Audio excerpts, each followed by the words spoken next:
Jason, you are ready, correct? I am now. Sorry. Sorry about that. So yes, I have called the meeting to order. This is our study session, first study session of 2026. And the first order of business is council rules of procedure, general guidelines and representation. I'm going to turn it over to Doug. And this is always good reminders, but especially for our newer council members. Agreed. So since we do have some new council members setting up on the dais, it again, as the mayor said, it's good to go over some of these things as a refresher. I'm not going to go into complete detail, just kind of an overview for everyone. Now, I believe Rebecca had posted a link from the Municipal League. Yeah, the general guidelines. For council actions, but I wanted to say that the City Council is governed by the state of Iowa, particularly in this section, under section 364.2, that the primary responsibilities of this council and every council in the state of Iowa is the legislation and policy, adopts ordinances, local laws, resolutions, motions that determine the direction of the city. Fiscal oversight, approves the annual budget, and determines utility rates and fees, water rates, what have you. Appointments, appoints key officials, including the city clerk, mandated by state law, and often the city attorney and city manager or administrator. Board of and commission oversight, appoints citizens to various boards, commissions, and commissions that handle specific areas like planning, zoning, and library services. Public improvements, authorizes major infrastructure projects, contracts, and the borrowing of funds. Operational structure, collective authority. Individual council members have no authority on their own. They only exercise power when acting as a group during an official open meeting. Quorum requirements, a majority of the council must be present to form a quorum and conduct official business. The relationships with the mayor facilitates this meeting and is the liaison to organizations, the public, what have you.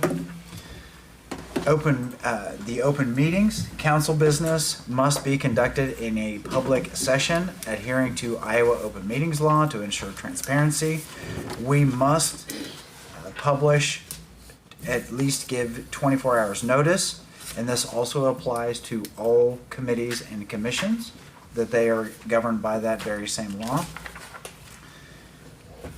Land use, regulates zoning laws and exercises the power of eminent domain, annexations, what have you. Personnel, establishes compensations for city employees and elected officials. Regulation, issues licenses, regulations for business activities to protect public health and safety. Representation, acts as a liaison between the city and other levels of government or community organizations. I must talk about the difference between our city of home rule versus Dillon's rule. Home rule means that, well, it's easier to start off with Dillon's rule. Dillon's rule means that a municipality operates under the state guidelines of the law, period. Whatever the state says, we do. Home rule says that we must meet or exceed, and John is here to help me with this if I say anything out of turn, but home rule doesn't mean that we get to dictate our own rules. We don't get to just set things up the way we want them to. We have to meet or exceed state law. So the example I'd like to give is the fact that if the state law says that school zones are 20 miles an hour, then we can say our school zones can be 15 miles an hour, but we can't make them 55 miles an hour. So we're actually exceeding those state laws. So those are the things, people think that we can do things the way we feel like we want them done, and that is not how it goes. The second thing is city administration. The city administrator is the gatekeeper of daily operations, that council members, if they would like the city departments to do a specific thing, I want and encourage our council members to talk to our department heads. However, when it comes to basic operations, that needs to be filtered through me so that I understand not only what they are doing, but it doesn't cause confusion. We may have one council member want one thing and another council member may want a different thing, and then they don't know what to do, so that needs to be filtered through me. The mindset of the council must be doing the greatest good for the greatest number of people in the long run, which is a quote from Gifford Pinchot.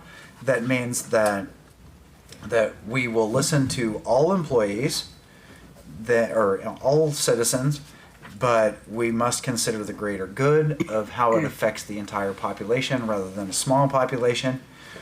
That this council has set aside we are not obligated by state law to allow citizens to speak at our council meetings. Council meetings are a business meeting, that we filter all of our decisions through our committees and then bring them to council, or council advises that they go to committee and get considered and then brought back. But this council has exercised home rule and says we allow the public to speak for the ordinance says 3 to 5 minutes, but this council likes to give them 5 minutes. So that is set in our ordinance. So I like to say that 5 minutes is not a suggestion, it's the rule. The council has the right to suspend those rules. I encourage people that they give their 5-minute presentation and then allow the council to ask questions and then carry that conversation forward, just as parliamentary procedures. The reason why this is in place is this is something that I've said in the past. The council meetings are a business meeting where time is given for consideration for action items required by law, but limits the ability of the council to be overrun by dissent and demands. The loudest person in the room does not speak for all. And basically it's one of those stopgaps for the council to just not be berated in council. And we have people here that keep everyone in check. So that's something that needs to be said. Work sessions are set by the mayor and typically on Saturday, which is defined topics that may take hours to review with supporting material. The public is invited, and most topics are the progress on long-standing issues that have been worked on for years. Closed sessions are governed by Iowa state law and have very specific criteria that can be discussed outside of the public view, such as legal counsel, performance reviews, or real estate. So that is the general criteria. If you have any other questions, please come and see me.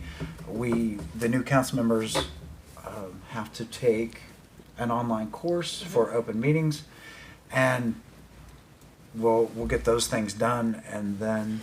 So those have yet to be done. One's been done, one has yet to be done. Okay.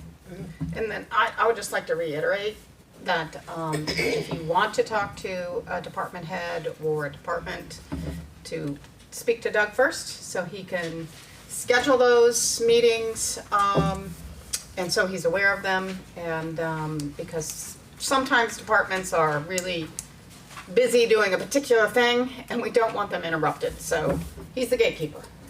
Yeah, and I can tell you that there has been times where I've been asked for the street department to do something and they're in the middle of pouring concrete for a street and they can't leave. And they're like, please, just not now. No, I'm like, no, that's fine. So, yeah, all of those things, it's going to be a learning experience for some, but others, this is old hat and you do a great job, and I appreciate all the work that you do, and I look forward to any sorts of conversations that you want to have with me in my office, and that we can talk about things, questions. Bob is, he calls me frequently and I enjoy those conversations, but I constantly want to stay in communication, and I'm an open ear, and you can call me whatever you need, I'm available. So that's why I'm here.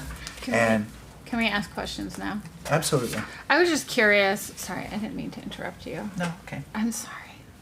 I was curious because we were talking. I guess in the last few months, there were some times where people came and wanted to speak to the council about matters that were not even on the agenda. So I was just curious about, and I know sometimes those are filtered, before we have our council meeting, but if that, can we, what's the procedure when people are speaking about items that are not on the agenda or aren't relevant? I recognize sometimes people will come and they'll give like annual reports, but I just want to have that question answered. So are you saying for when they sign up to speak, I guess, or they're just coming up to the podium and going down a rabbit hole? When they, both. Well, let me just say that, first of all, we do want people to sign up to speak. Okay. But in the previous council, they did agree that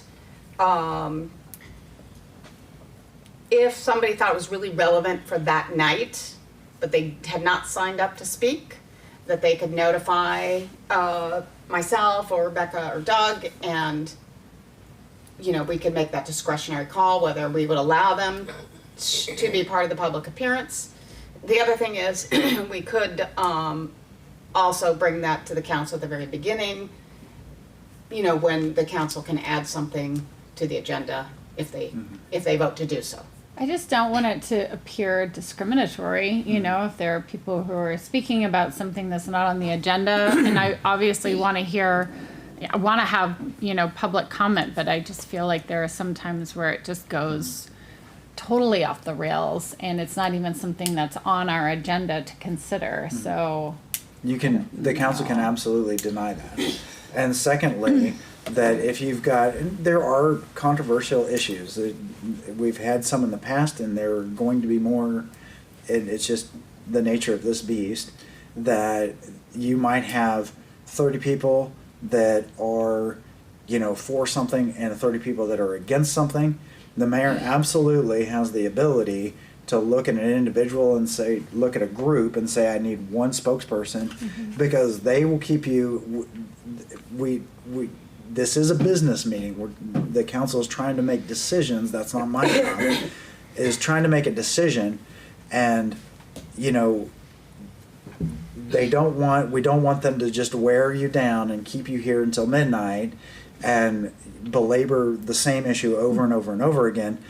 And if it is prolonged through several meetings, that's okay, but the mayor has the ability to make the decision of whether she wants to hear from all of them or a portion of them, because we kind of know both of those sides, whatever it's coming, because I will always present those facts to the council, and I'm not biased in any information that I provide.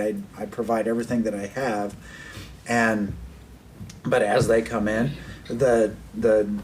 the council can absolutely deny, unless John says otherwise, but from my understanding, we're not obligated to allow people to speak at a public meeting, but they can deny someone to speak. Is that correct, John? Pretty much. Wouldn't it be better though to have like a policy that things have to be related to an agenda item if it's not like an annual report, or like an update? Because then it would seem like less like we're picking and choosing who we want to hear from, and more like, like let's keep it on track and on target, specific to the agenda items, unless it's an annual report or an update that is regularly scheduled. So, Sorry, I was just going to say, that's, I think in general, we try to do that, and we want to do that. And sometimes I'm probably a little too patient, I'll admit. I'm maybe a little too patient sometimes with people, and give them more time. So, you can keep me honest too and go, hey, we're getting off track, or just, give me a signal. I don't want to be that council member. But, I also don't want to tell people that they can't speak to us, well, I just sometimes, wanna keep it sometimes relevant. council members have gotten off track too. Gone just a little bit to a new topic when it's somehow a little bit related. So again, okay. I'm trying to keep that in the the straight and narrow, Are but you asking about ones that sign up ahead of time?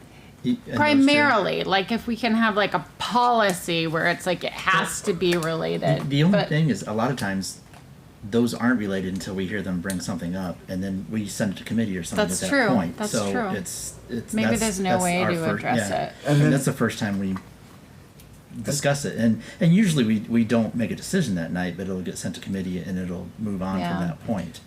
But at least it's brought to our attention that way, and Yeah, that's And, true. and secondly, that oftentimes we'll have a committee that, or a commission that will want to apply for a grant, and they need to ask this council to apply for said grant on behalf of the city, especially if it's on public property. And so, and I can present those sorts of things if you wish, but it just depends on how you want. But if it's something we need to consider and something that we need to look at, then we can do that. Okay. So if I understand, you're talking about things that are on the agenda, That are not on the that are agenda. not on the agenda. I don't know that we have that happen that often, do we? Yeah. yeah, I would say quite a bit. Quite a bit. So that would be grants, permission to use Central Park, downtown street closures. Water reduction requests. Yeah, I mean, and there's several parts of the city code that the city council is the, Designator. yes, they're the appeal process Yeah. from Right. staff. Like, we only allow one driveway for residential properties. If they, their best place is to come here, and then either you make a decision here or you send it on to Public Safety Committee. Beekeeping. I mean, water. Beekeeping, there you go, that was another one. Junkyards, there's like pretty much everything in chapters 9 and 10. The city council is the appeals process. So to have a policy where it's not on the agenda is a little difficult. Yeah. But I think the point is more when it's multiple, maybe the same issue again and again. And so I mean, as far as the actual process is, I mean, you guys can add anything onto the agenda if you want them, but you can also take it off. And if you disagree with the mayor, I believe Robert's rules, if the mayor says no to having someone speak and you guys want them, I believe it's 2/3 Yep. vote. Two. Yeah, you can override. Yeah. Our policy Chair. says 2 committee members, 2 council members, in the situation where the mayor deletes something from, and I'm just having read this Okay. now, in the situation the mayor deletes something from the agenda, 2 council members can petition the mayor, or actually require that it be placed on the agenda. That's within the 24-hour notice. The 2/3 would be actually at the meeting. Okay. Yeah. Yeah.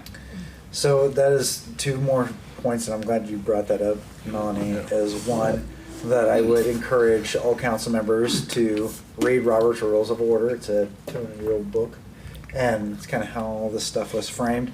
And then secondly, Leadership Fairfield.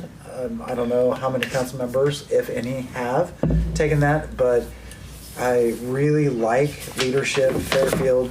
Leadership, they have them in most cities, and they take you around and you actually do a project for the community, but they actually take you to every single department and actually take you basically into the bowels of the ship and let you see how the city runs department by department. You'll go to the wastewater treatment plant, you go to the streets department, you go to water distribution, you go everywhere, and then they find something together and do a group project, and they do several of them every year.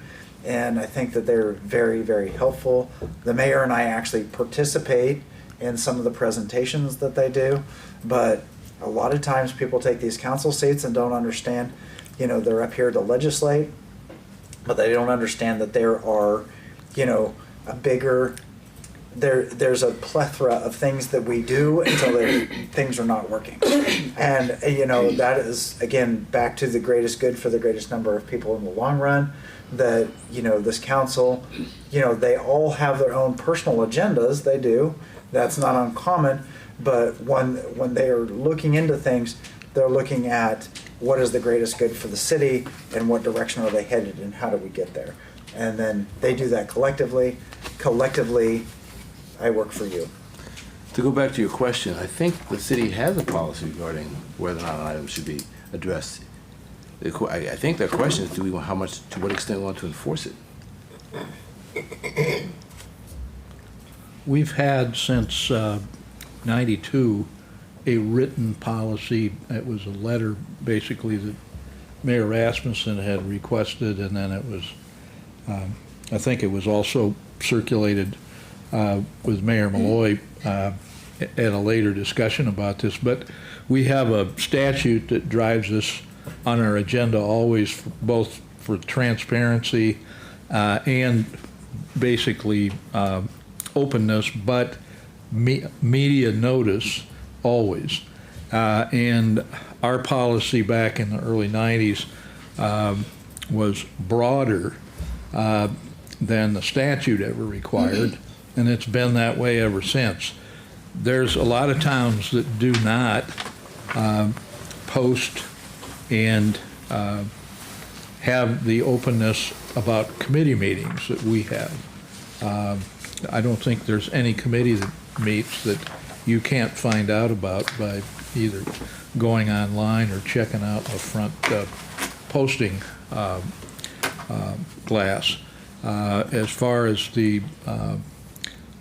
transparency and so forth, I think we might have maybe about 2 times in 30-some years had a request by either a radio station or the newspaper to have a meeting about why something wasn't being more openly discussed. And there are some restrictions. There's like 21 different parts to the open meetings law, and some of them make exceptions for personnel questions and so forth. But for the most part, we've been more than compliant always. So I think it's a good policy. I think every one of our mayors in the last 40 years has had the policy that more transparency is better, that more opportunities to be heard and more openness is better. And so we err in favor of that. Okay. Let's go on to the next thing. I'm were you done? I'm absolutely done, and I think we got like 5 minutes, and I don't know if Yeah. I think that we can just move that to the next. Yeah, the session, next if that's okay. agenda item we had was related to And Deborah's not casino. here. And Yeah. the person who wanted to present is not here. I think Doug mentioned that there is a moratorium on casinos in Yeah. Iowa. So very quickly, this is a topic that's been brought up to me since I've been here, and it was brought up again, and they wanted to have a deeper discussion, which we can. That there's quite a few other counties that have casinos, and again, Fairfield's looking for revenue streams, that sort of thing, and again, that would be a big one. But the idea of bringing such a venue to the city would be a big one. Number one, it's not a city referendum. That would have to be a county referendum because the entire county would have to approve that. Secondly, that there's multiple steps that need to happen in order for us to pursue this. Is one, I believe, and I don't want to speak for the people that have asked me to bring this to the table, that one, you have to have a developer. 2, you have to have the land. 3, you have to have a referendum. You actually have to ask the public of, is this something that you want in your county? And then you have to apply for a gaming license. And then all of those things in place, you have to have a committee. You have to have you have to have a steering committee. You actually have to have these investors and these people together to say, this is what we want to do, and then they have to paint this picture, and then they have to go out and talk about it. At this time, there is a moratorium, I believe. There's no longer a moratorium. She's shaking her head. They proposed it last year, but it failed in the Senate, so it was never Okay. passed. And there is some Cedar Rapids got theirs approved last year. Okay, so there's a lot of criteria that we have to actually prove that there is. And I was going to ask this before. I'd have to go back to look at the file, but something more like you can't consume more than 15% of the patronage of a neighboring casino, those sorts of things. It's not up to me to decide whether this is a good idea or a bad idea, but it's an idea that has been brought to me and asked to be presented to the council. But we can talk about that later in depth when the people are here and they want to talk about it. But I've actually reached out to the Gaming Commission and they said, you need to do these steps. Yeah, I know it was like a 6 to 10 year process for Cedar. They had to keep going back to the well to get theirs approved, and Right. And practically finally, speaking, they did, yeah. the Hills, Riverside? Riverside, thank you. They fought it. Yes. That's They what would it took so fight long. one here. For sure. So would And I just want to say, I am not in favor. I think we have it's, we have two it'd be a waste casinos of within energy and time. 45 miles of us. And I don't think we want it in our community, so I'm just registering my opinion. Well, I'll So- register opinion also. I think that if we were going to even think about that, we would have to look very deeply into the total social costs. Yep. That I think all the studies that I've shown show that for every dollar of revenue that comes in, there are multiple dollars of social cost that have to be borne. And they may not be as obvious as the revenue coming in, but they're very real. So I would register a nay from the beginning. But Yeah. and if this is really brought up seriously to us, then I think that kind of an analysis and exposure of the facts of what actually happens when a casino comes in needs to be part of the discussion. Right. So this I is, know on council, back before you were mayor, it was brought up for Wapello County wanted a letter of support from us, and I don't believe we did it, if I remember right. Paul, you were probably the only other one on council at the time. I don't remember that at Yeah, all. and I don't believe we approved that even, so, Okay. historically. So there are 3 minutes until 7 o'clock, so let's take a quick break, and we'll be back at 7 to start the regular council meeting.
Call the meeting to order. That's all right. Ask your question later, Paul. Please call the roll. Rowe. Here. Thompson. Here. Toohill. Here. Esti. Yes. Gandy. Yes. Kness. Yes. Ferguson. Here. Council, are there any changes to the agenda? Anybody have anything? If not, we'll move on to the consent agenda.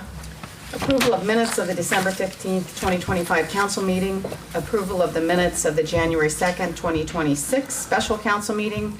Approval of the December 19th, 2025 payroll in the amount of $158,116.42. Approval of the January 2nd, 2026 payroll in the amount of $164,295.40.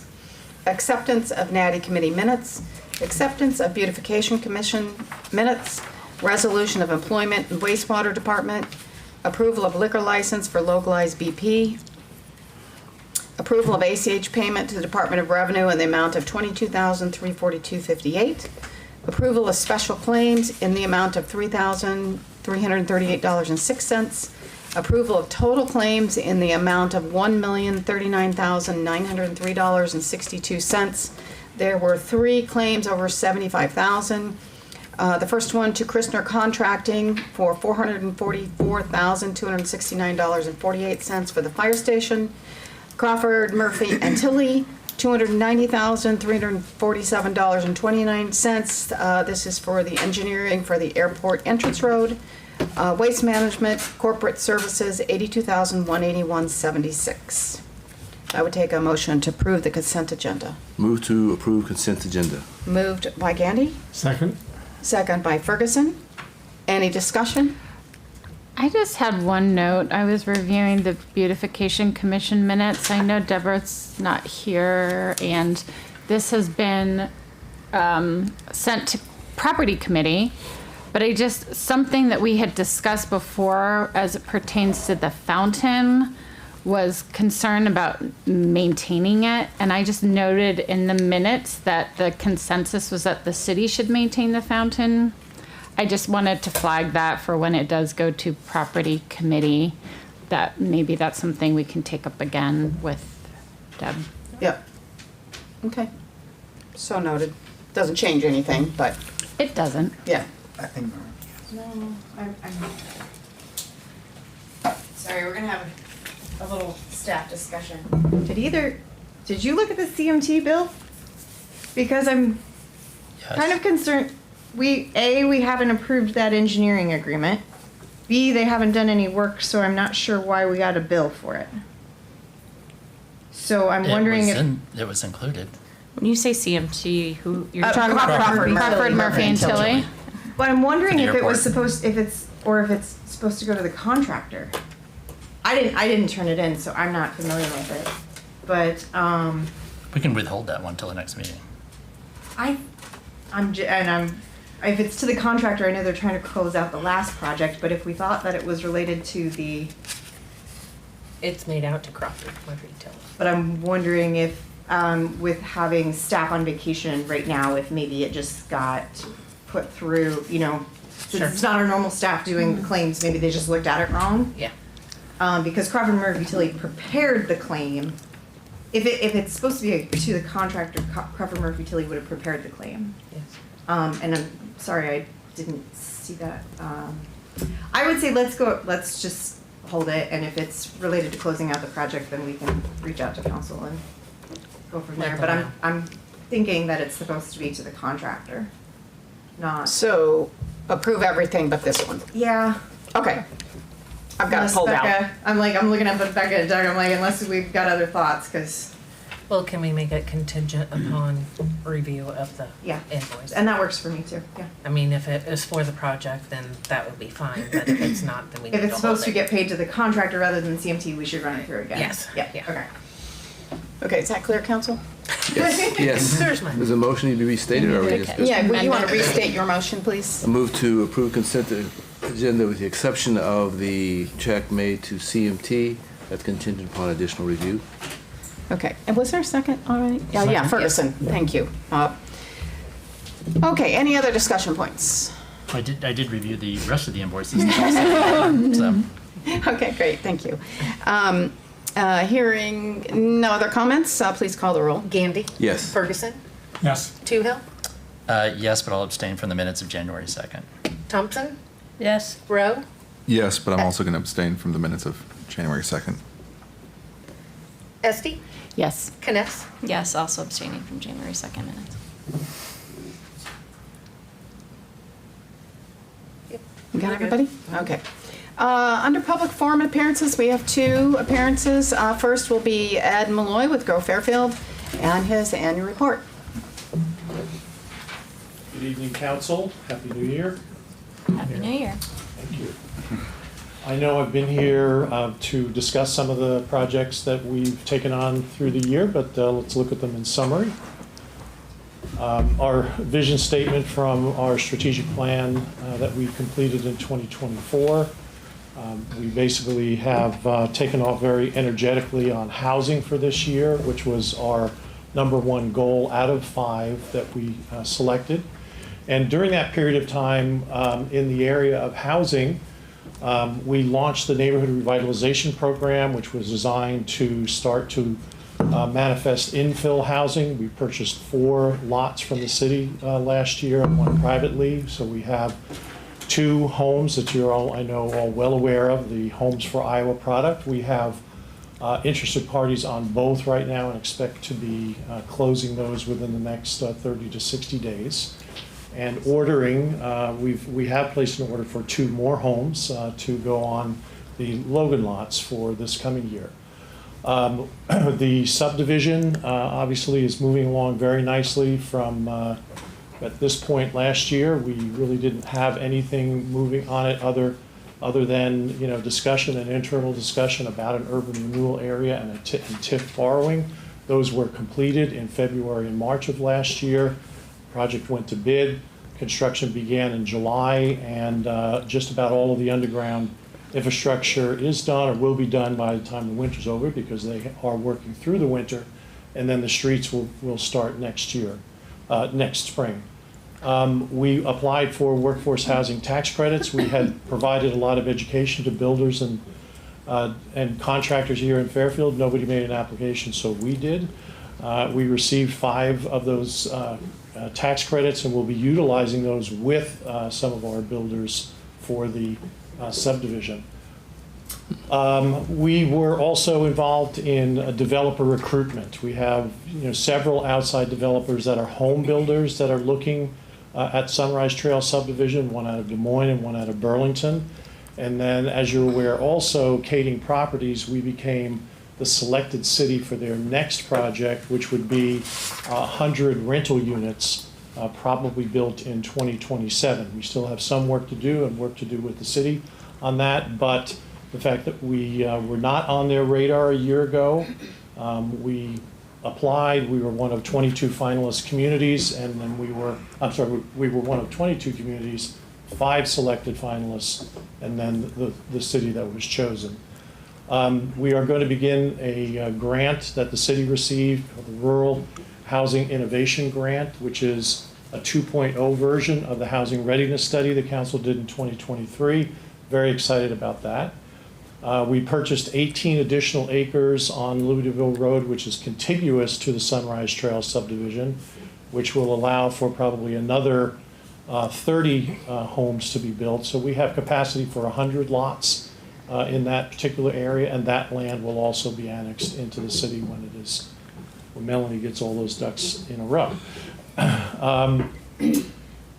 In community designations, I was part of the presentation for both the Main Street and the Thriving Communities. Main Street we were successful on this year. Thriving Communities, we missed it by a point. I'm hoping the city will apply again this year and get that designation for the coming year.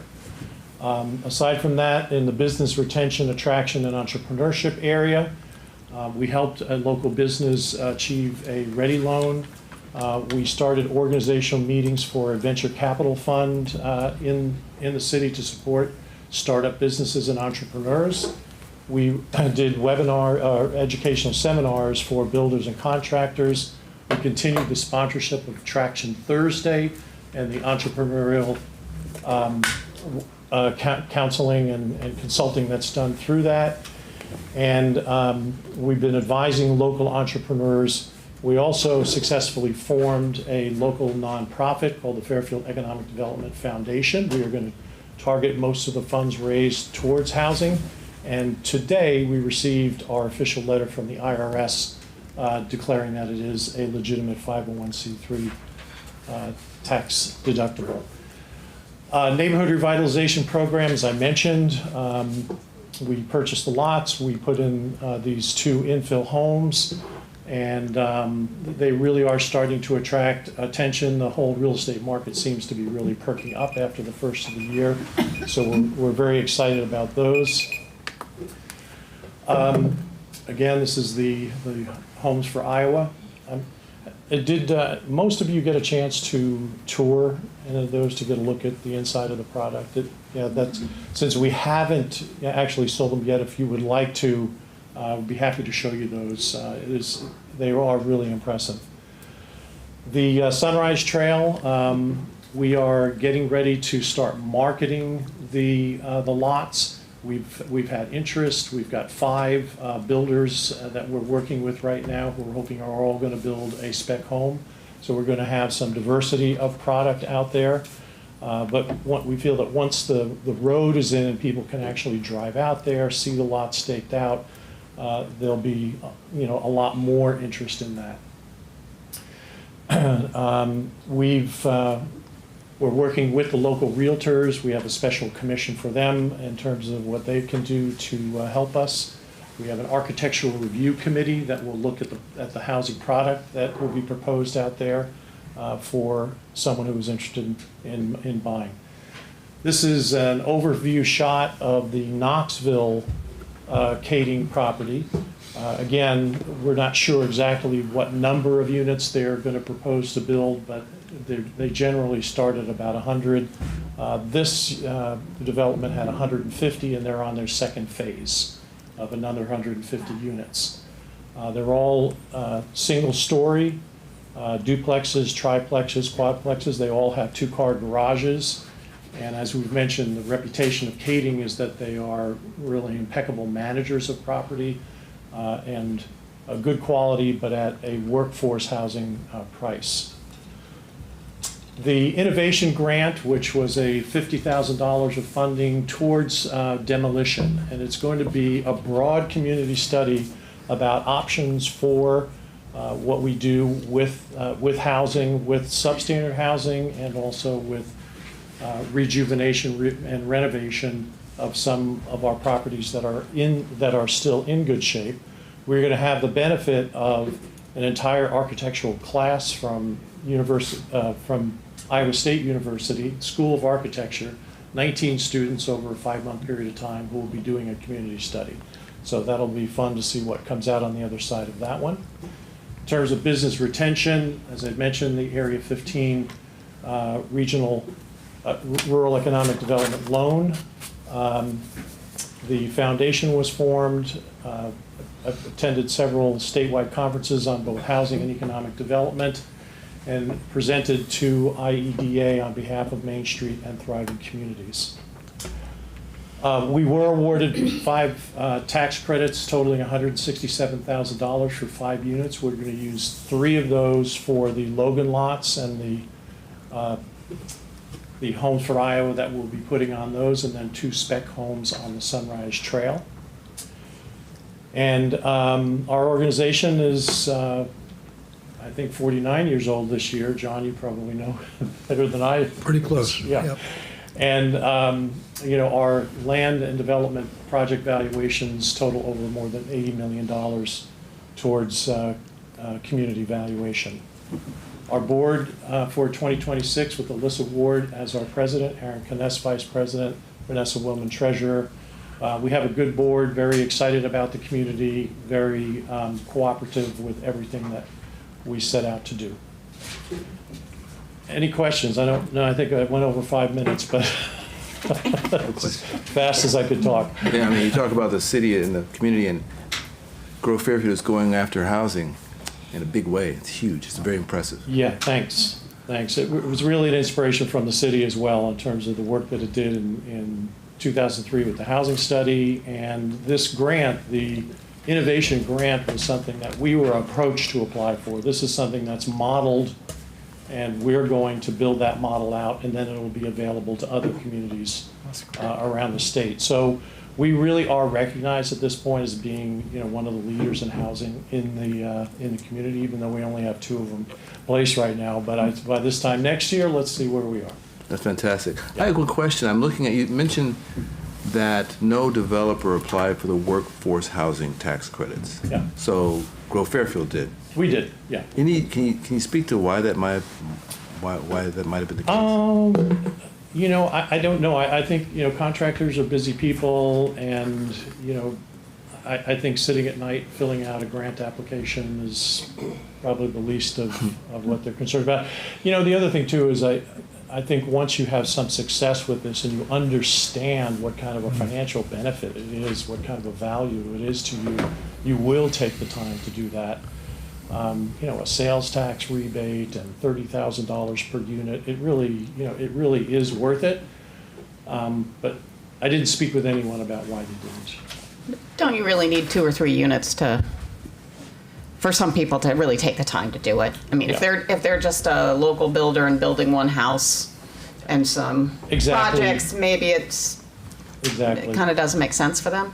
Yeah, no, that is a good point. I think most of the applications are for multiple units, and I think unless they're putting together an application like that, it probably won't get that kind of a serious look either. And this year, we're going to be applying for workforce housing tax credits on behalf of the Kading project. That's important to them because there's a $1 million cap on the award size, and they would qualify for that, and they get that in many of the communities that they develop in, but that's what we'll be doing this year. What's our time frame for Thriving Communities again? I believe it's a March application. Okay. I just want to make sure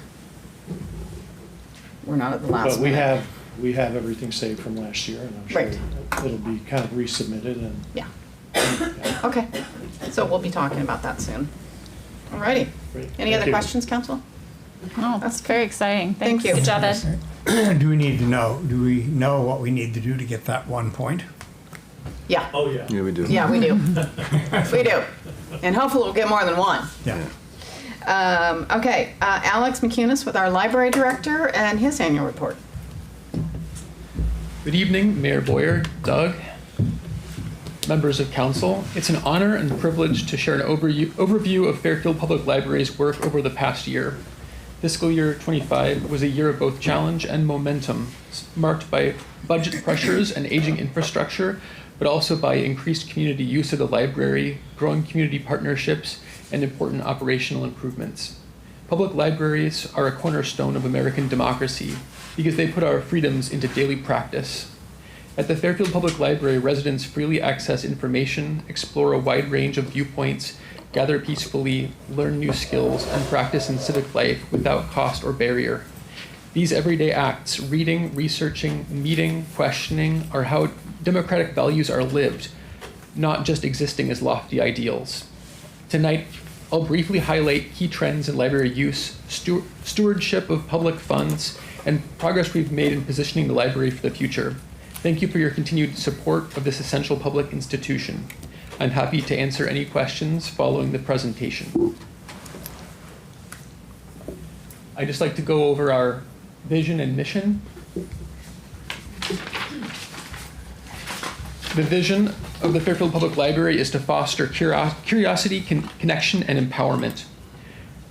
The mission of the Fairfield Public Library is to provide access to programs, materials, and resources that celebrate diversity, stimulate the imagination, and encourage lifelong learning. To offer a safe, comfortable place for individuals to enjoy and the community to gather. To promote better understanding of our history, meaningful endeavors today, and a more sustainable, equitable, and collaborative future. So, wanted to just share how exciting it is that last year we saw over 10,000, closer to 11,000 more annual visitors last year than the year before. We also saw increases in attendance of events and just number of library-sponsored events as well. For For the collection development, we added about 9,000 items, removed about 1,500, 1,616. This year, we're planning on doing kind of a bigger cull of the collection because we didn't have time last year due to staffing shortages to do an in-depth kind of investigation of the collection, looking at things that didn't circulate, considering removing those.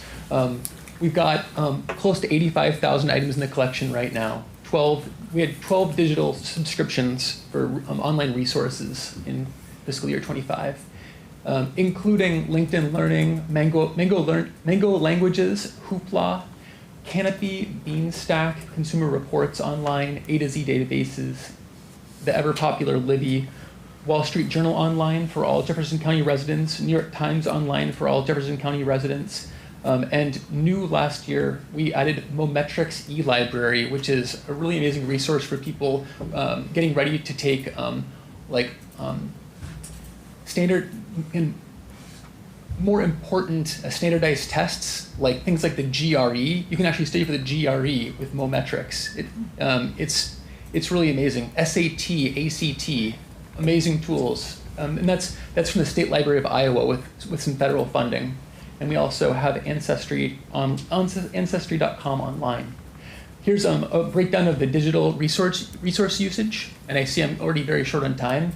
But Libby, the audiobooks online, that is the biggest. That is the biggest use we're seeing. Also, Value Line for investment, number 2. Yeah, so we've got a lot of people that are investing, and they're doing it by themselves or with friends. They're using Value Line. Libby, Hoopla, New York Times came in at number 5. Next, the highest circulating collections. You can see actually adult DVD and picture books are the highest, with adult fiction coming in a close third. Then on the far right, the other, which is each one of these and others, 3% or less. This is a breakdown of that. So young adult fiction and juvenile DVD, those are the highest. Those are those much lower usages, but still noteworthy.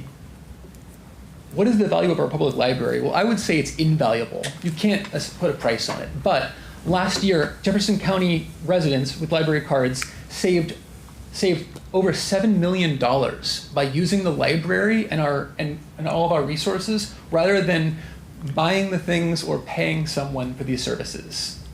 That's a very conservative estimate of the savings. Summer Reading Challenge, we saw more registrations, a really good show of support from our local businesses and donors, with over $5,000 raised to pay for the program. We saw an increase in the number of programs, 37 more summer reading programs last year, put together by our children's librarians. About 500 more attendees summer-wide, and over 5,000 hours read countywide. Amazing. Some significant accomplishments. I'm just going to touch on a few of those, maybe just one per quarter. So first quarter, the Youth Services Department completed a major relocation and cleanup of the picture book collection. They actually completely rotated it, so they moved A to where Z had been to get that side more attention. And that hadn't been done in, I don't know, it maybe had never been done, and it looks amazing. And we're seeing a lot more circulation in areas where we didn't before. Quarter 2, we had a visit from an architect and a designer from MSR Design out of Minneapolis. They came to host a community stakeholder event with our people here, and we now have a library services plan from them, as well as we have a number of promotional renders of an updated youth services department, which we are going to begin using here soon to begin connecting with donors and prospects for this major upgrade to the Fairfield Public Library. Quarter 3, We launched the countywide early literacy infrastructure for the Dolly Parton Imagination Library, funded in its entirety by the Fairfield Public Library Foundation. We've got about 200 children signed up right now. And last quarter four, we were able to obtain grant funding of over $13,000 to digitize the Fairfield Tribune, a newspaper which has never been digitized, which only exists here in Fairfield and was in the basement of the old Walker office supply store. It's now fully digitized. You can search it online by just Googling Fairfield newspaper digital archives. It'll be the top hit. And so we've got that, and we're working on finding the last bits of funding for that project, but over $13,000 of the funding came from the State Historical Society. So a lot of other really exciting things to share. If anyone in the community would like, you can go to the Fairfield Public Library website, and you can find this annual report there with more details.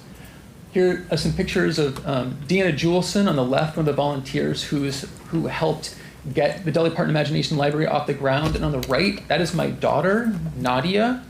She was one of the first children in Jefferson County to sign up for the Imagination Library, and she's now 1.5. I've got our fiscal end-of-year balances for our Iowa State bank account, which we use to purchase library materials like books and DVDs.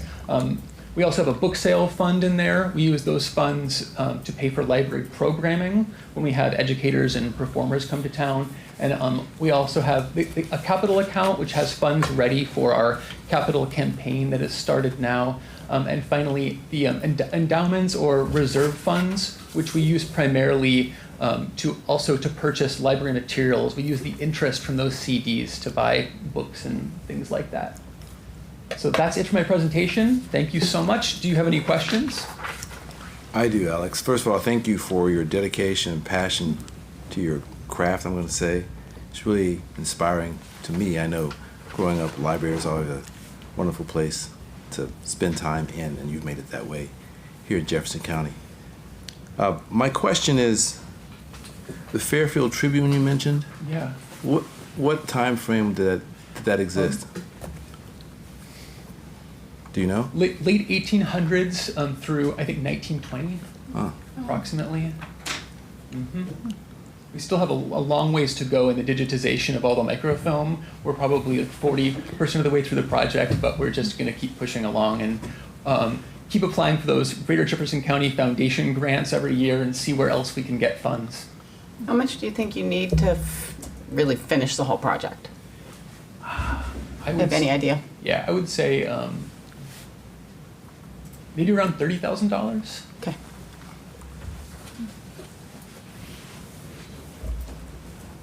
Great. Any other questions, Council? Great. Thank you, Alex, and thanks for all your work and your staff's work. Appreciate it. We really do have a wonderful library for our size of town, and it's really great. Okay, so we'll move on to resolution, action items, and ordinances. First action item is to consider 2026 IRS mileage rate of 72.5 cents per mile. Rebecca has added the IRS note there, so is there a motion to approve? So moved. Moved by Kness. Second. Second by Asti. Any discussion?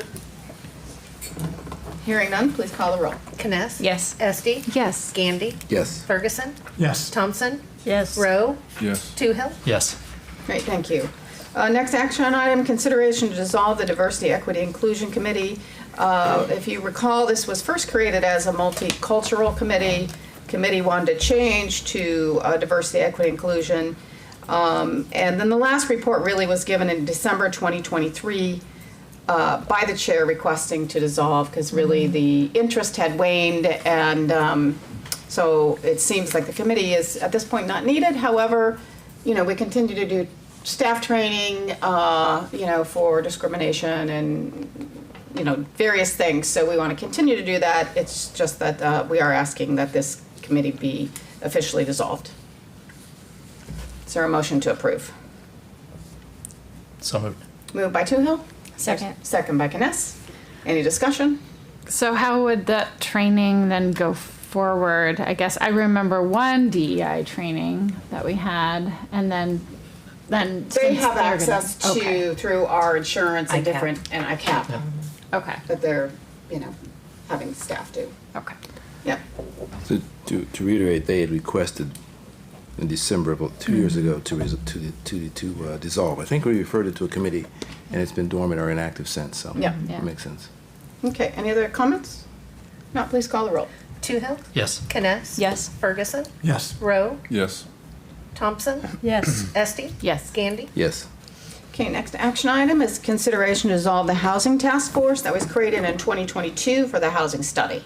That's kind of been done. We're on to the next group, so. Move to dissolve housing task force. Second. Moved by Esti, second by Toohill. Any discussion? Not, please call the roll. Esti. Yes. Toohill. Yes. Gandy. Yes. Thompson, Yes. Kness. Yes. Rowe, Yes. Ferguson, Yes. Thank you. That was, I forgot to say, unanimously approved to dissolve the housing task force and the DEI committee. Next action item, consideration to dissolve the Walton Lake Project Ad Hoc Committee that was created in 2025. That project is moving forward and hopefully completion, maybe even this winter, do we think? Any possibility? Anything. Okay. Right? We hope. Okay, we're not holding anybody to it. We just hope. No, they're making good progress. Good. Okay, is there a motion? So moved. Moved by Toohill, Second. second by Ferguson. Any discussion? Hearing none, please call the roll. Toohill, Yes. Ferguson, Yes. Gandy. Yes. Rowe, Yes. Thompson, Yes. Kness. Yes. Esti. Yes. Okay, that was approved unanimously, dissolve the Walton Lake Project Ad Hoc Committee. Next action item is to set a public hearing to amend the Forever Fairfield Comprehensive Plan Future Land Use Map for Monday, January 24th, 2026 at 7 p.m. Motion to set the public hearing to amend the Fairfield Forever Comprehensive Plan. Okay, moved by Esti, Second. second by Gandy. Any discussion? And this is just in keeping with the recommendations of the Planning and Zoning Committee, right? For those two areas that are going to be rezoned? Okay. Yes, and so to clarify, this is not a rezoning proposal. This would be the first step in rezoning. The future land use map is the basis of all of our rezoning. And as Grow Fairfield continues to talk with Kading, we're not sure. They may go with a PUD. They might go with an R3 designation. Regardless, more than likely it's going to be a PUD. But either way, we need to change that future land use map to accommodate a higher density of houses compared to the industrial park designation that it currently is. So we want to get this part done so that then when Grow Fairfield or Kading is ready to proceed, that then the final step is the rezoning. So there'll be another step later. This just kind of gets the property ready for whatever, we hope it's Kading, but really regardless, this is how Grow Fairfield is marketing the property. Okay, great. Thank you. The date is wrong. Monday is the 26th. Yeah. Oh, I didn't look at the calendar. Thank you. It's my husband's birthday. Good catch. So we have, is that this one? Yes. Okay, yeah, so we do have a motion and a second to set the public hearing. Any other discussion? Not, please call the roll. Esti, Yes. Gandy, Yes. Thompson, Yes. Ferguson, Yes. Rowe, Yes. Toohill, Yes. Kness. Yes. Thank you, that was approved unanimously. The first resolution is consideration of certification of appointment of commissioners to Area 15 Multi-County Housing Agency. And as you recall, on January 2nd, we appointed Bob Ferguson to be a part of that. And the Area 15 wants a resolution that is more formal. Yeah. So that's what we're doing here. So moved. Second. Moved by Kness, second by Gandy. Any discussion? Hearing none, please call the roll. Kness. Yes. Gandy. Yes. Toohill, Yes. Rowe, Yes. Ferguson, Yes. Esti, Yes. Thompson, Yes. Great, thank you. That was approved unanimously. Next resolution, consideration of providing for fiscal year 27 financial support of Area 15 Regional Planning Commission in the amount of $5,178.80 For the public's knowledge, this is 55 cents per capita. This is an annual fee we pay so that we can be part of that planning commission and do some of the work that they do for us. So, is there a motion to approve that? So moved. Moved by Gandy. Second. Second by Kness. Any discussion? Hearing none, please call the roll. Gandy, Yes. Kness. Yes. Toohill, Yes. Ferguson, Yes. Thompson, Yes. Esti, Yes. Rowe, Yes. Thank you, that was approved unanimously. Next resolution, consideration of providing for fiscal year 27 financial support of regional planning affiliation, RPA 15, in the amount of $2,668. If you, again, read the attachment and for the public's benefit, this has to do with our Department of Transportation. It requires each regional planning affiliation to provide transportation planning to member jurisdictions prior to receiving any federal highway administration and federal transit administration funding from the Iowa Department of Transportation. The Area 15 counties include Jefferson County, Keokuk, Mahaska, Van Buren, Wapello, includes the cities of Fairfield, Oskaloosa, and Ottumwa. And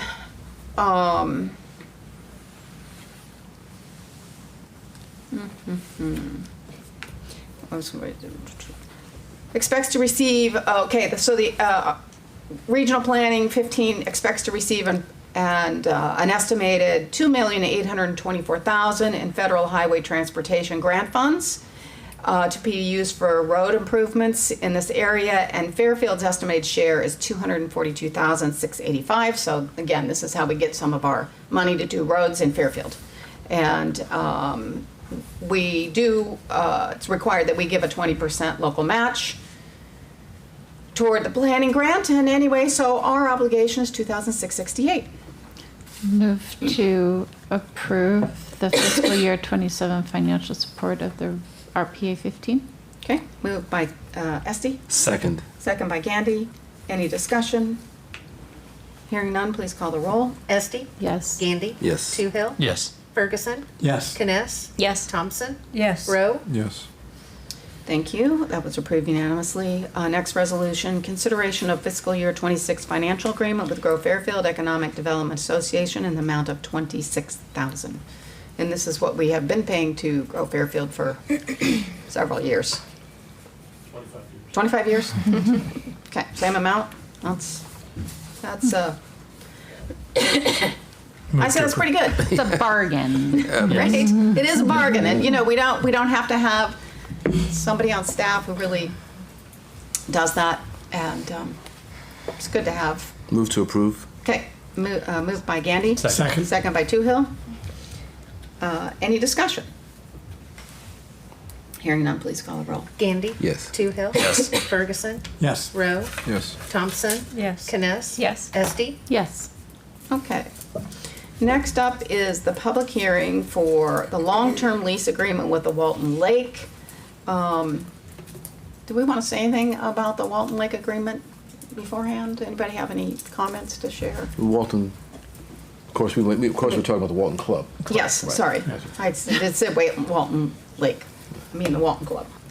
I did review, so putting on the treasurer hat, I did review Part 3, Section 7, and I don't like the way that it's worded. It says, in the event that for any reason the real property herein leased shall be placed on the tax rolls. Well, it already is placed on the tax rolls.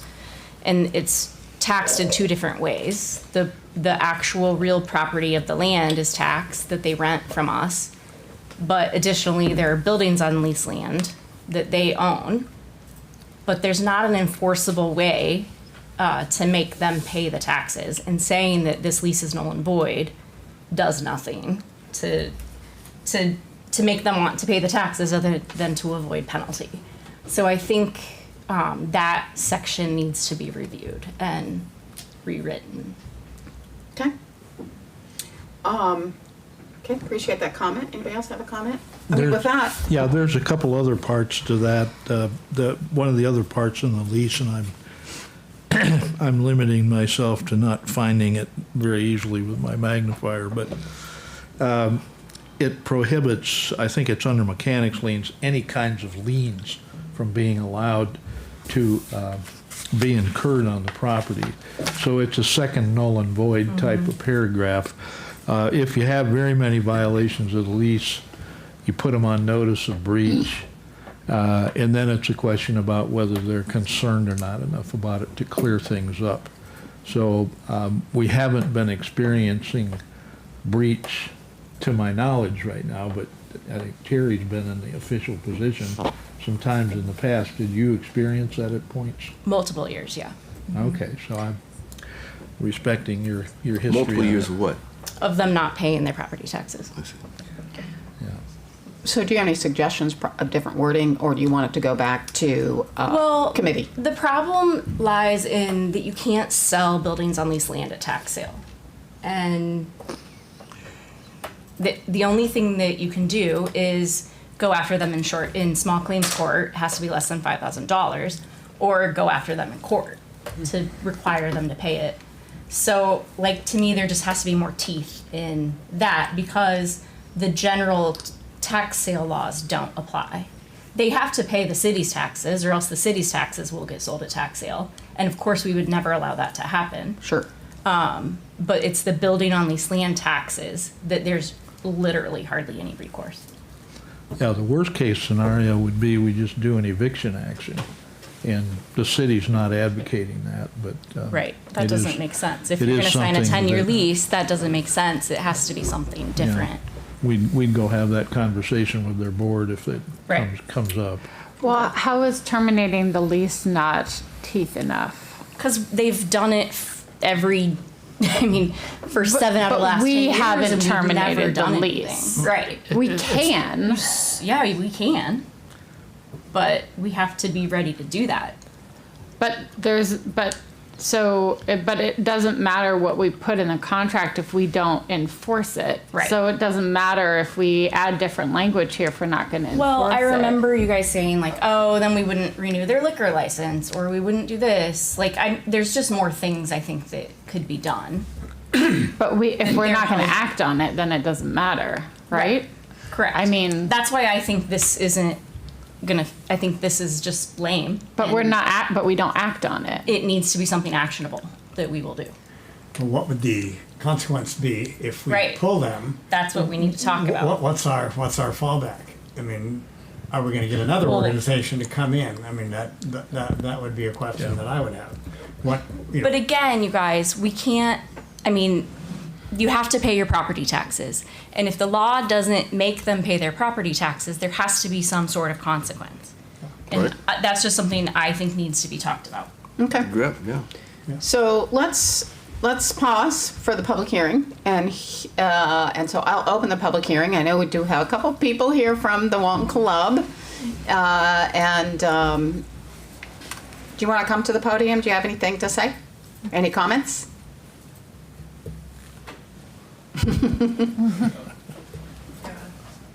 Our taxes are paid. I'm not talking currently, I'm talking historically. They're always paid late. So, which is in breach of contract. Jennifer, will you guys come to the podium, because otherwise it doesn't pick up. Sorry. I know in the past, obviously the board changes. So since I've been on the board, there hasn't been an issue. But in the past, they had worked out an agreement with the treasurer at the time. So whatever that is to pay, we were paying behind property taxes. So there was an agreement worked out, and it was. But the treasurer doesn't get to decide That's that you not pay me. the city's That's- taxes like late. Right. I'm sorry, that's just not a thing. I have said that before in the past, and I will continue to say it. The treasurer doesn't get to decide who gets to pay their taxes late. It's just not part of the deal. It's written in Iowa code. So I just think it needs to be laid out very clear in the agreement so that this doesn't continue to happen. Okay. Okay. Any other comments, Jennifer? No. Okay. Anyone else want to comment on the lease? Okay, with that, I'll close the public hearing, and then let's go back to this point. Do you want to move it back to the property committee? I think that's who worked on it before, correct? I would say so, yeah. And I'm happy to attend the meeting and talk through this as And if you would needed. come up with some proposed language, I think that's what's needed. If people can put on their thinking caps and and, think of ideas to, threatening to cancel the lease isn't a good thing for anyone, but we have to be able to hold them accountable to pay their taxes on time. Okay, Never mind. Okay, so do you want to make a motion to move it back to property? Yes, I would make a motion to move the Walton Lake lease back to property committee. Okay, so Kness has moved to move the Walton Club lease back to property committee. Is there a second? Second. Second by Ferguson. Any further discussion? You want to say something? I think I said enough. I guess I still just don't see, if it doesn't matter what's in the contract if we're not going to enforce it, So I think that that's your issue, is the enforcement, and not so much what's in the I think she's looking for a contract. penalization and not a total ending of the Right. contract. Oh, Something like a that'll penalize- different a different option? Yes, something that'll penalize that won't cripple them without Yeah. ending contract. I guess one of the issues too is that unless somebody is always keeping track of it, then sometimes it kind of like slips through the cracks, and not to say that that's right or anything, it's just that. That's where our liaison would come Well, in handy. yeah, and I remember, years in past where the city was about to be published in the paper because the taxes weren't paid on the Right. land, so that actually can be sold at tax sale. Right. And I think the city ended up paying it, and they had to pay the city back, so it didn't get sold at tax sale. But, Or maybe that's do we part of really the want the discussion city of point. Fairfield in the paper for tax sale? No. Right. Yeah. Okay. You do have a scrutiny problem because long-term leases tend to get looked at usually about the time that they're being up for renewal. This lease, we did add about an extra page of things from the Standardized Bar Association lease, which has 3 or 4 different enforcement mechanisms in it, including the lien paragraph, with the extra things in it as far as null and void language. But we don't look at it regularly. One of the last lengthy periods when the lease was not reviewed was a 25-year period instead of a 10-year period. So there is some possibilities that things are going to slide somewhat. But you want something short of a revocation of the lease, but that the city will actually do, will actually enforce. Yeah. So like an Okay. annual review and then taking action based on whatever. One- Honestly, it should be a it should be Yeah, March semi. and September. March and September. Right? Yeah. Okay. Or is that- April and October, because that's when they become delinquent. Right. Why don't we add to the property committee meeting also is to have, whether that's city administrator or city clerk, finance, she's more of our finance person, to take a look at that at the end of each 6 months to see if it's been paid, and to let property committee know. You can talk about that. So for now, we do have a motion and a second to move this back to property committee. If there's no other comments, I would request it. Let's go ahead and vote. You got one more comment? One comment, to make sure that we understand the Walton Club is certainly invited to the property committee meeting. You'll be getting, the notice will be public, so just to make sure you're aware of that, we would welcome your attendance. Okay. John, do you think that section 12 of the mechanics lien needs to be reviewed then too? Ask that again. Do you think that the mechanics lien section needs to be reviewed as well? It says, or any other lien of any kind. A tax sale is a lien. Tax sale's a lien. So that, I think that paragraph needs to be reviewed as well.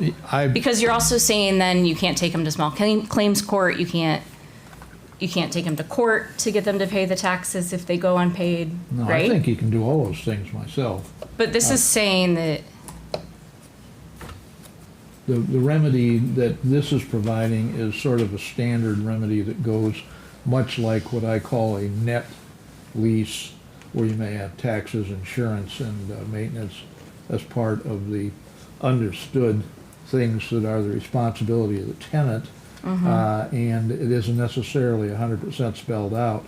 But net leases, sometimes the way you enforce a net lease is you start sending an invoice for the part of the net lease that is understood to be the tenant's responsibility, but it isn't happening.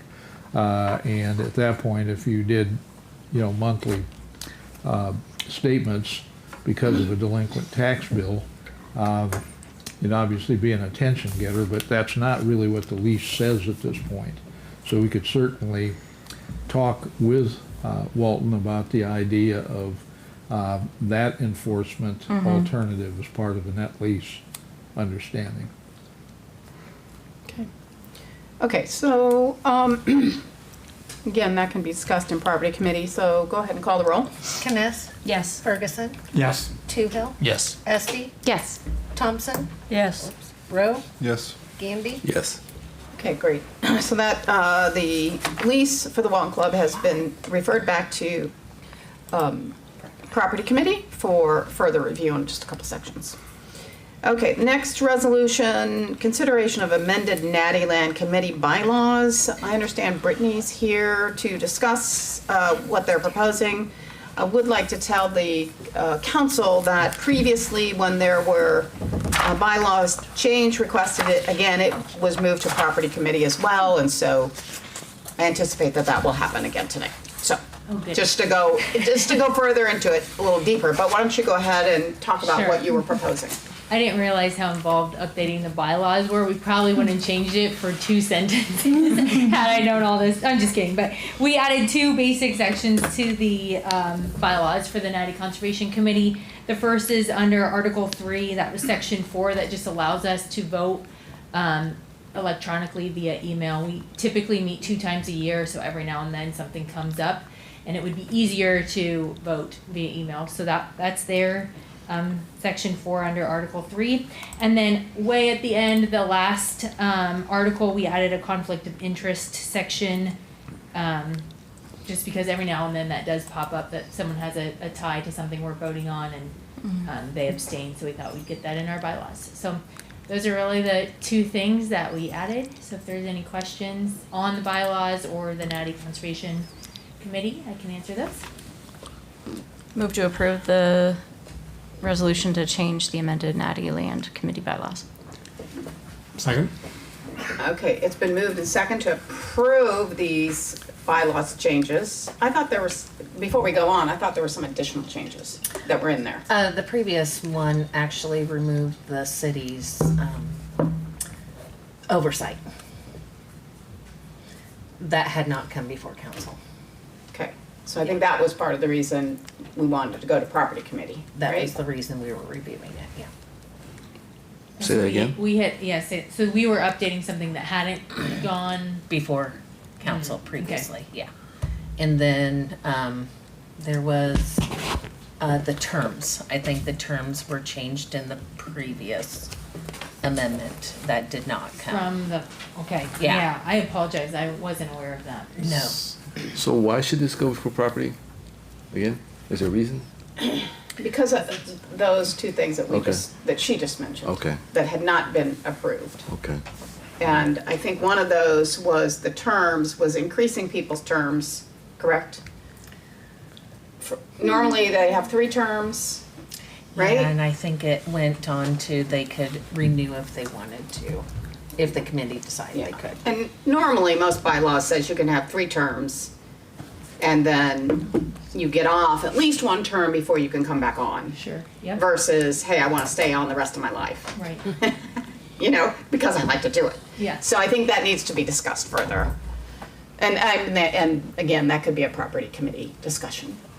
Brittany, is there still input from the Nady family themselves and interchange each year? There have been recent donations and support, but not, yeah, like there wouldn't be, they're not giving input and then we're making decisions based off of that. Yeah, we used to occasionally get a letter from a law firm up in Ames. I think there's also part of the family over by Nevada, and Yep. it doesn't seem to occur anymore that I'm aware of. Yeah, there's communication, but yeah, not Okay. guided decision making. So Can how we- about, we do have a motion on floor, a motion a second, really to address the 2 changes that you mentioned, which were the voting electronically and the conflict of interest. I don't think anybody has any issues with that. Those seem I pretty do have simple. one question on that, Yeah. actually. Mhm. So when we do electronic here, somebody can call in and be present for the meeting. Why do you require unanimous approval for, why does everybody have to agree Yeah. if somebody calls in? That was something that one of our board members felt like it was important that if we do an email vote, that everyone would have support of it, and that way. But if you include it all electronic, if somebody calls in for a meeting or somebody video conferences for a meeting, you're requiring unanimous approval for everything. So I guess so we're talking about like, Unanimous approval is required for any electronic vote to pass. yeah, and so this would be specifically like how we would really use it is like if there's a contract or a project that we need to take a vote on. One of our members was concerned that not everybody would get their opinion in before it would get a quorum essentially and pass. So they wanted to make it a little bit meatier, I guess, so that everyone would have to approve it or deny it. Otherwise, it would go to a full meeting in person. I don't know if that makes sense. And then we could discuss it and make a decision from there. But this meeting, if you have a meeting, isn't it required by law that the meeting is published? So this would be an email vote. Right, but if you're voting, it's still a public meeting, right? It says on here, any electronic, and you said electronic means can be video conference or teleconference. Yeah. So it'd be included those also. Yes, I see what you're saying. I guess that's a good question. We were thinking that, but you're right, as representing a city, you can't have an email vote. That's what we were adding to it, so that would be incorrect. So may I make a suggestion? Could we move to table this motion subject to the contract being reviewed by property committee? Because it seems like there's more than one issue. Yeah, there's definitely more than one issue here. And the motion, I think, is just to accept the contract. I would accept that amendment, friendly amendment. Okay. Move to My motion, table. because I made the motion, didn't I? Yes, Yes. you made the motion. So the friendly amendment, will you please restate it? My motion is simply to move to table this motion until such time as the contract, or the bylaws. Yeah. Have the property committee has an opportunity to review the bylaws and make a recommendation to council. Okay, so, but we also have another motion and a second on the table, so we should vote for that. Okay. And technically should, I guess, vote no to move that forward, so then we will take up your motion. Does that make sense? Sure. That would be the official way to do it. Okay, Great. so the motion on the table, you want to read the motion that you have? Yes, to accept the amended Nady law bylaws. Yeah. Kness, Yes. Ferguson, Yes. Gandy, No. Oh, wait, Esty. sorry. I meant no. I was really confused. Yeah, so start the vote over. Okay, I was just Kness, doing what No. Terry did, right? Ferguson, No. Gandy, No. Esty, No. Kness. Oh, sorry, Toohill, already did her. No. Thompson, Yes. Rowe. No. Okay, so that one is not moving forward. Now let's go to the next motion. My motion then would be to move the bylaws to the property committee for review and possible recommendation by the property committee before the council. Is there a second to that motion? I will say. By Toohill? Any discussion? Can we just go on? Yeah, let's call the roll. Shoot. Can Gandy, I Yes. ask a question Yes. first? Yes. Brittany, does this also get aired in front of the Park and Rec Board and the Park and Rec Foundation? So Aren't they also part of discussions of the Nady contract? there is, in our bylaws, which hopefully it's supposed to be there, is that there's always one representative from the Park and Rec Foundation, at least one. Okay, but it's just a liaison, it's not A voting something member. that requires some kind of approval from either of those other entities, is that right? Yeah, to my understanding, we report directly to city. City, okay. Yeah. And I apologize. I mean, I think we updated that and there wasn't any ill intent at all. It was just an efficiency standpoint. So Yeah. I apologize on that. Well, these kinds of things don't happen very often, and so it's Yeah. easy to kind of forget, oh, what's the process? Yeah. I won't And- draw the straw to present bylaws next time. I didn't mind doing it. Yeah. It's a You 100 didn't know, so they threw you up here Yeah, to exactly. the I was the wolves. only one not busy tonight. Okay, so go ahead and finish the roll. Gandy, Yes. Toohill, Yes. Rowe, Yes. Thompson, Yes. Esty, Yes. Kness, Yes. Ferguson. Yes. All right. I think so. Okay, great, thank you. So I'll be in touch with whenever property. Yeah, property, Ferguson is the chair of property, so he'll get with his group and let you know. Perfect. Okay, thank you. Okay? All righty, under the mayor's report, you do have a sheet at your station, at your chair, but also we did add it to the electronically also, which includes more than just two at Carnegie Museum. So let me just read these. These are either reappointments, these people are either already on the current committee and their term is up and we're reappointing them, or there's a couple that are new appointments. So the Airport Board, Renee Holmberg, he's a reappointment. Animal Control Board, Gene Scopin to replace Monica Mathias.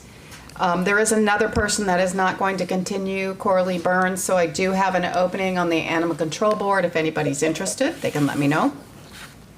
The Arbor Committee, these are all current people, and these are reappointments: Steve Taylor, Andrew Nash, Bob Casella, and Cassidy Robinson. Architectural Review Committee, this is a new appointment, Jill Lane to replace Holly Butler. Beautification Commission, all reappointments: Deborah Williamson, Mercedes Mencia, Jennifer Jimenez, and Emily Scopin. Board of Adjustment, this is a new appointment, Sue Book to replace David Ballou. Carnegie Museum, Evan Masterson, appoint to replace Jason Strong, and Rick Shafer, a new appointment to replace Lawrence Iyer. The Library Board, Sharon Flinchbaugh, this is a reappointment. Park and Recreation Advisory Board, Sam Humble and Ron Mullen, both reappointments. Volunteer Center, Jan Larson, appointment to replace Deb Carlson. Yeah, so those are all the reappointments and some new appointments. And hopefully there's no issues.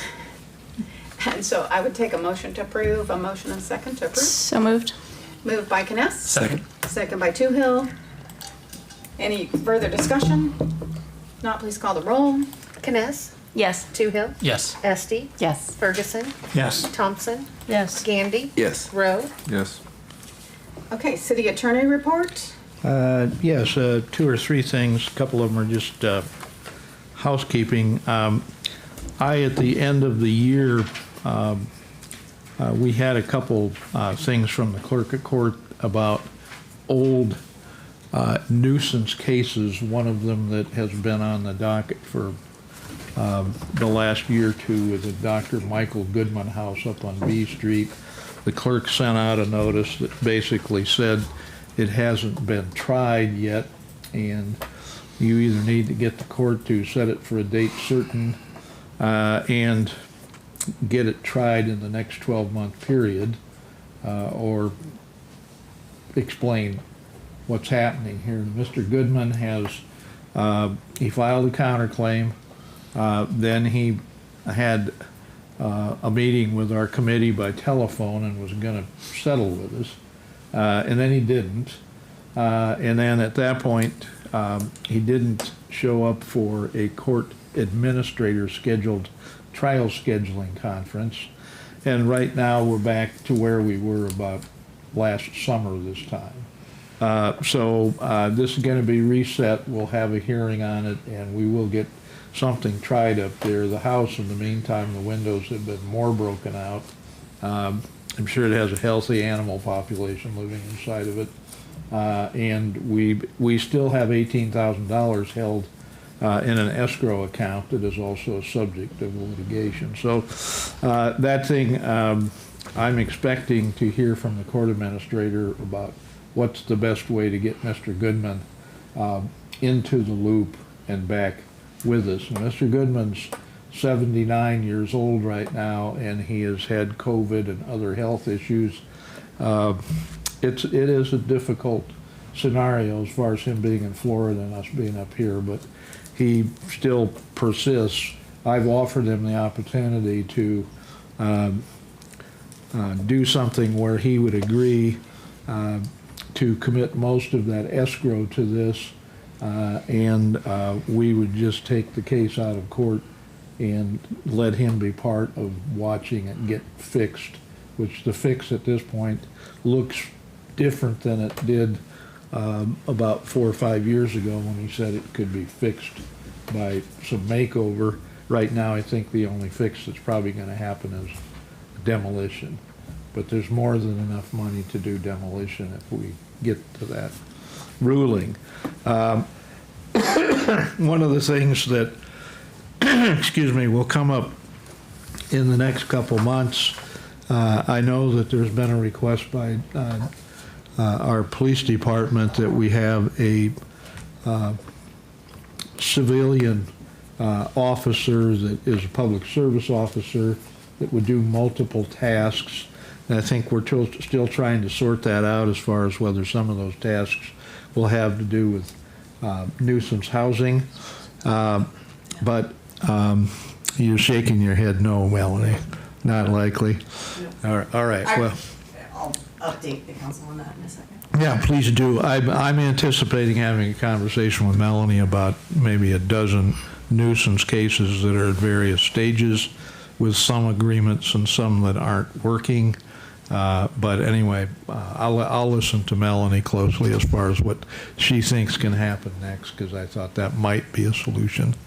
The other thing, outside of those housekeeping things, I have had in the last month, a la partly our snow removal policies and our snow routes in town, and partly two things that I've had over in magistrate court from people that are unhappy about having been towed because of their cars being too long in a location on the street. And just so happens that the Des Moines Register opinion page had an article from the president of the Iowa League of Credit Unions about outdated towing laws are costing Iowans their cars. And I took a look at our ordinance and I thought, boy, that's way too parallel to what we've got in our books right now, and what the complaints have been from some people that have called in is that there isn't really a very good way of noticing people if we are going to have to move their cars, and if they get tickets on their cars and their cars are towed, they tend to go somewhere for storage, and if they're left at storage and the storage facility doesn't have a system for noticing people, the burden really isn't on the storage facility, it's on the municipality that had them towed out to the storage facility. And our ordinance is about 3 sentences long as far as impoundment in this area. And I think what we're probably going to have to do is add a notice provision, some other things about due process procedures as far as what we're doing when we're taking a car and towing it away, and also look at some alternatives. And one of the likely alternatives would be, instead of towing it to storage and starting to run up $29 a day storage fees for something that at some points the cars that are stored aren't worth what the storage fees mount up to, but rather than have people lose their transportation, have the tow also be a ticket, but move the car out of the path if it's a snow route, around the corner or any other place that isn't obstructing, and then see, what we end up with as far as whether people show up in magistrate court to argue about whether they were illegally parked, whether they were in violation of the snow route, and so forth. But we need to have a little more meat in our ordinance than we've got right now. And I look for this, and I think the article suggests that right now the state code is ready for its provisions to be challenged And our local ordinance doesn't have as much to it as the state code. So John, do you want to prepare something and we put it on work session, or? That sounds like a fine idea as far as I'm concerned. Okay. I'll be glad to bring you something back. Okay, the only other thing is if public safety wants to take it up, are you okay with just bringing it back to work session, council? We can start a work session. If we feel it's. Yeah, okay. Has more meat to it. Yeah, so let us know, John, when you're ready to All right, I'll get you do a it draft on work and session. we'll go from there. Okay, great, thank you. That's all I have. Okay. Committee and board reports, there were notes there for planning and zoning.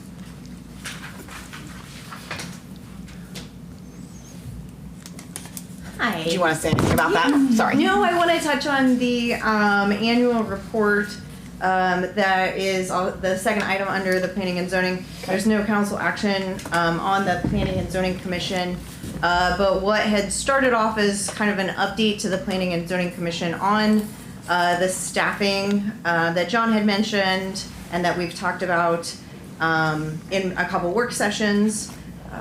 What started off as an update to the P&Z Commission kind of morphed into a very lengthy annual report because it's been a busy year for the Planning and Zoning Department. And so I wanted to share with council as well, because I think it's information that the council has asked for in the past, as well as some other statistics that might be useful going forward, particularly as we discuss the staffing issues or the staffing changes. I'll try and go over it as quickly as possible. Maybe Doug. Yeah, have 5 minutes. Yeah, I was like Doug with the timer up. So, the first 2 pages talk about the staffing that, again, you're very familiar with the changes that we've had over this last year. And we are working on that community service officer, as well as planning and zoning director. I've been working on a job description as well as segregation of duties between those 2 positions, as well as myself as city engineer.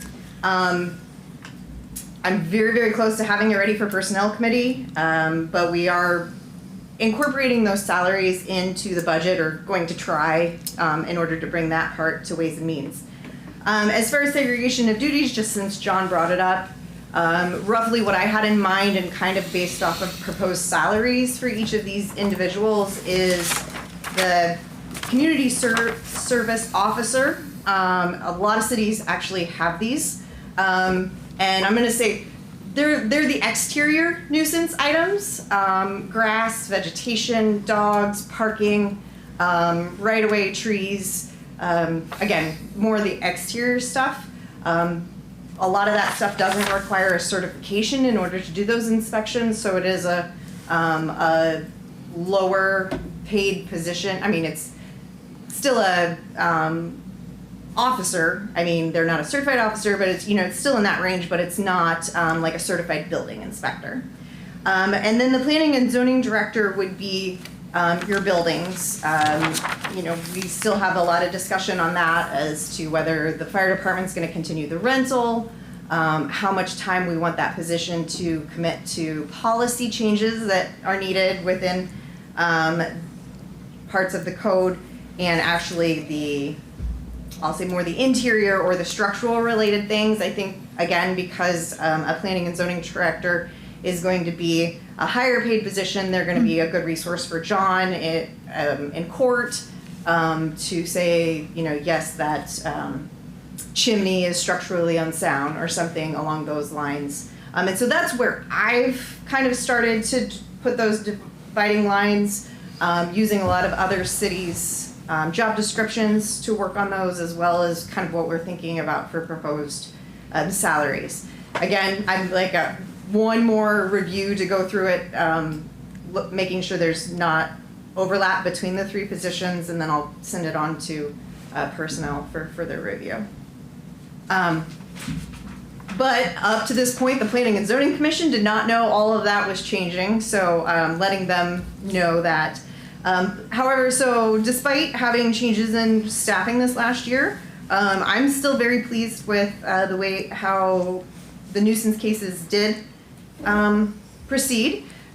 Yes, we have some larger ones in court that maybe weren't handled all year long, but with particularly the mowing, I was able to pull some statistics on that, and we really didn't see a dramatic decrease, considering that we went from a part-time person, or from a full-time person to a part-time person.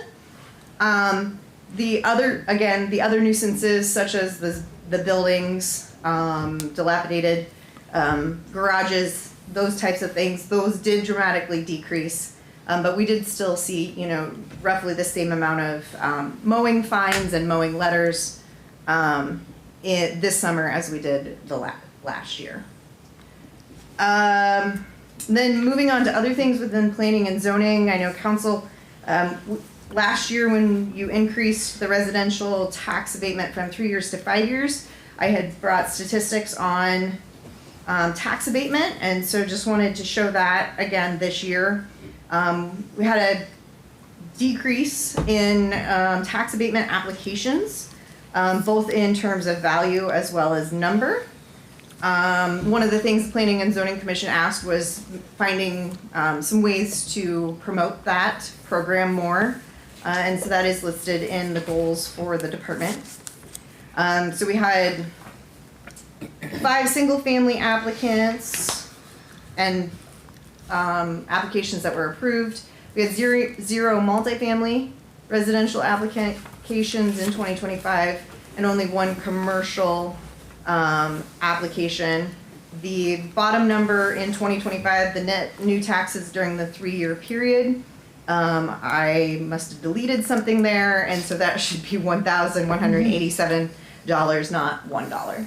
So again, less than previous years. It'll be interesting to keep this going and seeing how it kind of changes each year, and whether there's any, if we can kind of pinpoint some reasons why that may be up and down in certain years. And then as far as accomplishments and then goals for 2026, like I said, it was a busy year for us, and so I want to be very I want to make sure that my goals are very clear so that I can stay on task, but also to let you know what our department's working on when we have lots of other things going on. I haven't sent you guys the link yet because we're not quite ready to publish it completely, but the biggest accomplishment of the year was that the city code got fully digitized. It is still in a Word format, Word and PDF format, but all of the ordinances up through your meeting in December have been integrated into the code, and so we know that the code that we have, as you read it, is up to date.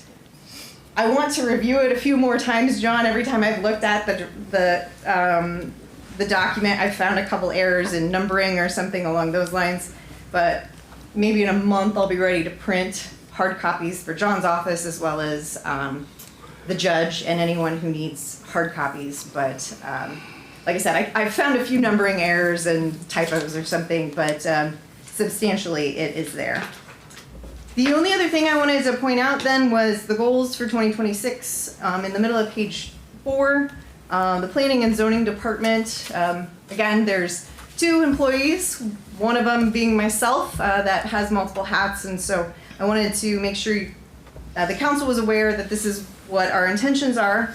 The highest priority, and I know Doug mentions this in his city admin report, that a high priority for all staff, not just planning and zoning, but all city hall staff, is going to be finalizing this annexation of Libertyville Road area. I have no better way to say than it's critical that it happens this year, and it's priority number 1 for city hall staff, and we are working on it, and we're going to try and get monthly progress meetings with allers to keep things moving on both our end and theirs, but that will be something that we are all going to be putting importance on this year. I do know, and talked with the mayor a little bit about this, I still owe the council information follow-up on the garage sales on Burlington, as well as vacant building registration. And then there's been some discussion both with council and citizens about ADUs and how the new state law plays.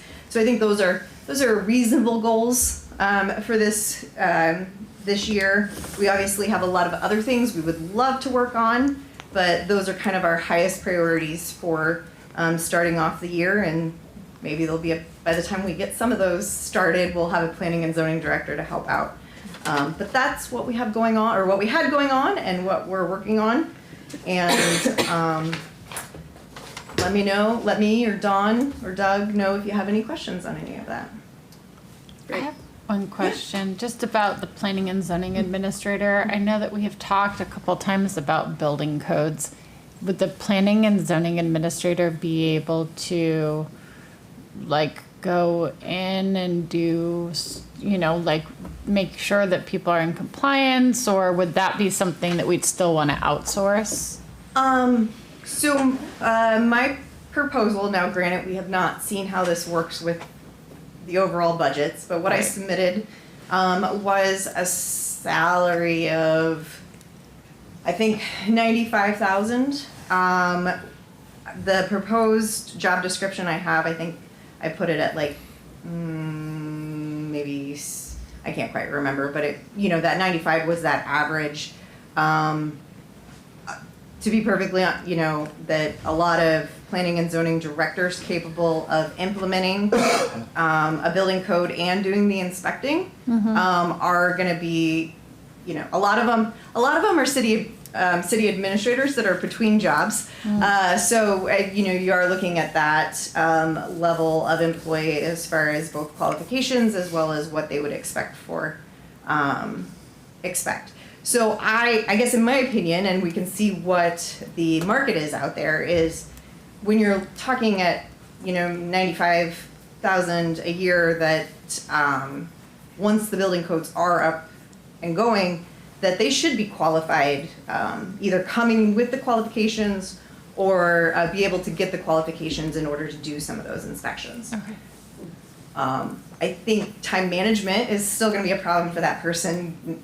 Now that there's two of us rather than just one person trying to do it all. And so I can't answer the question as to whether it's all going to be able to be done in-house or if some of it will be outsourced. But my hope is that that person would at least be qualified to do it.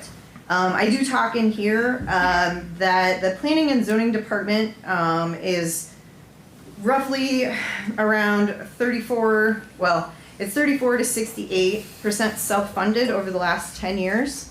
And that the main revenue source is the rental fees.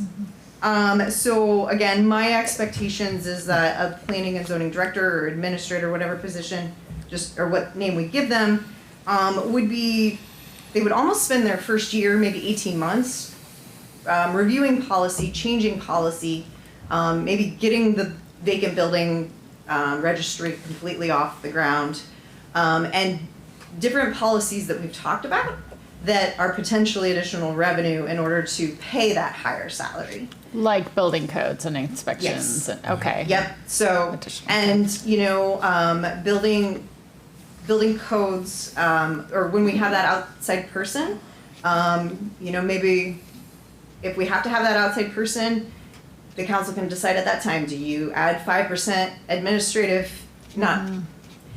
do we increase their fees by 5% to help pay that salary of that P&Z person? I think there's a lot for that person to be able to look into. And again, all I know is that I haven't had enough time to even really get building codes off the ground, let alone look into the details of how it's going to work and how many there's going to be and whether that person would have enough time. But I hopefully, again, at that higher salary range, you can have a self-starter that's going to be able to start, get the department going in an effective manner. That would be my hope. But again, and based off of other towns and directors' salaries, that's the range that they're at.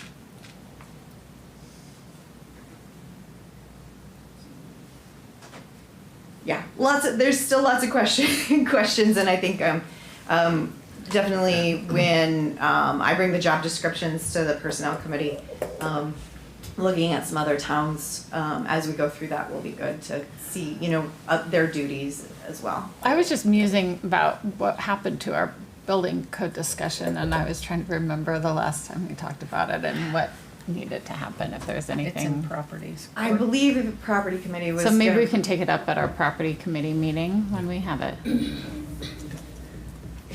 You have a full agenda. Huh? You have a full agenda.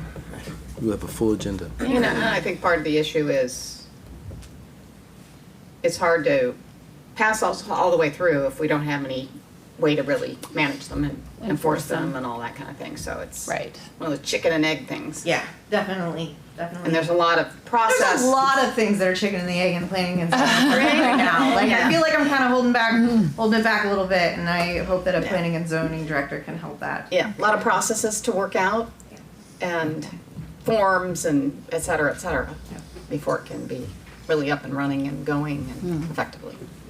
Yeah, I mean, we can, it's similar to some of the discussion we had earlier with the lease, if we can put the rules in place, but until we have some of those other processes worked out, that's been my thought up to this point is, I haven't reminded the property committee to meet about it because I don't have a way to implement the stuff that they approve, or that they would move forward if they decided to move forward. Gotcha. So, Okay.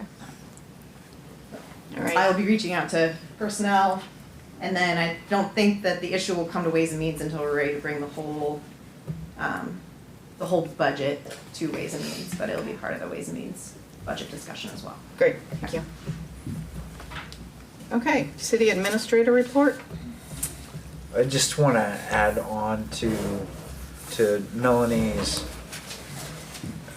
direction with annexations. This is one of those things that having a planning and zoning director help us, because us going and doing this work, it's going to require myself, possibly the mayor, Melanie, just everybody, all hands on deck, trying to make sure that these properties come into the city to help us TIF the areas. There's a lot of things that are put on the back burner because the next priority comes up, and then something that we've been working on for quite some time gets lost. And so that's kind of where we're at. That's going to be a big thing this year. I can tell you that we're working on the budget. And Rebecca is wearing out her 10-key calculator, banging away in her office, trying to get that done. Ink's gone dry. Yeah. So, but we are working on it, and we'll keep you up to date on next steps. But it's really important that we meet some of these deadlines that are coming up on us, and that's about all I really have to talk about. The fire station's being built, Walton Lake's under construction. Let's get these projects behind us because we've got new things to talk about. That's it for questions. Any questions for Mr. Reinert? Hearing none, I'll take a motion to adjourn. So moved. Moved by Toohill. Second by Ferguson. All those in favor say aye. Aye. All those opposed, same sign. Meeting adjourned. Thank you, council, for your time.